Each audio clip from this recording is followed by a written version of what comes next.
राधे राधे, जय श्री कृष्णा। फाल्गुन मास की विजया एकादशी। विजया एकादशी का मातम आप स्क्रीन पर देख सकते हैं, कब पारण है और कब उसका व्रत शुरू करना, ये सब मैंने स्क्रीन पर लिख दिया है। जय श्री कृष्णा, राधे राधे। अब मैं आपको कथा सुनाती हूँ। अर्जुन ने भगवान श्री कृष्ण से पूछा, हे वासुदेव, फाल्गुन मास के कृष्ण पक्ष की एकादशी का क्या माहात्म्य है, मैं आपसे जानना चाहता हूँ। अतः कृपा करके इसके विषय में जो कथा है वह सुनाइए। इस पर श्री कृष्ण जी कहते हैं, प्रिय अर्जुन, फाल्गुन मास के कृष्ण पक्ष की एकादशी विजया एकादशी के नाम से जानी जाती है। इस एकादशी का व्रत करने वाला सदा विजयी रहता है। हे अर्जुन, तुम मेरे प्रिय सखा हो, अतः मैं इस व्रत की कथा तुमसे कह रहा हूँ। आज तक इस व्रत की कथा मैंने किसी को नहीं सुनाई। तुमसे पूर्व केवल देव ऋषि नारद ने इस कथा को ब्रह्मा जी को सुना पाए हैं। त्रेता युग की बात है। श्री रामचंद्र जी ने विष्णु के अंश अवतार से अपनी पत्नी सीता को ढूंढते हुए सागर तट पर पहुंचे। सागर तट पर भगवान का परम भक्त जटायु नामक पक्षी रहता था। उस पक्षी ने बताया कि सीता माता को सागर पार लंका नगरी का राजा रावण ले गया है और माता का अशोक वाटिका में है, और माता इस समय अशोक वाटिका में है।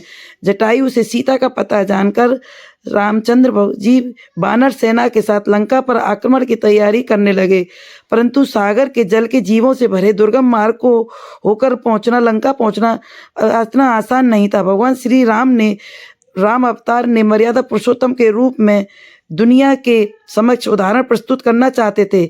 अतः आम मानव की भांति नहीं, उन्होंने सागर पार करने का कोई मार्ग नहीं मिल रहा था। तब उन्होंने लक्ष्मण से पूछा कि हे लक्ष्मण, इस सागर को पार करने का कोई उपाय मुझे सूझ नहीं रहा है, अगर तुम्हारे पास कोई उपाय हो तो बताओ। रामचंद्र जी की बात सुनकर लक्ष्मण बोले, प्रभु, आपसे कोई बात नहीं छिपी, आप स्वयं सर्वसमर्थ हैं।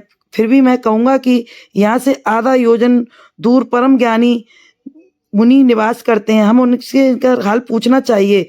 भगवान श्री राम लक्ष्मण समेत बकदल में मुनि के आश्रम पहुंचे। उन्हें प्रणाम करके अपना प्रश्न उनके सामने रख दिया। मुनिवर ने कहा, हे राम, आप अपनी सेना समेत फाल्गुन मास की कृष्ण पक्ष की एकादशी का व्रत रखें। इस एकादशी के व्रत से आप निश्चय ही समुद्र को पार कर रावण को पराजित कर देंगे।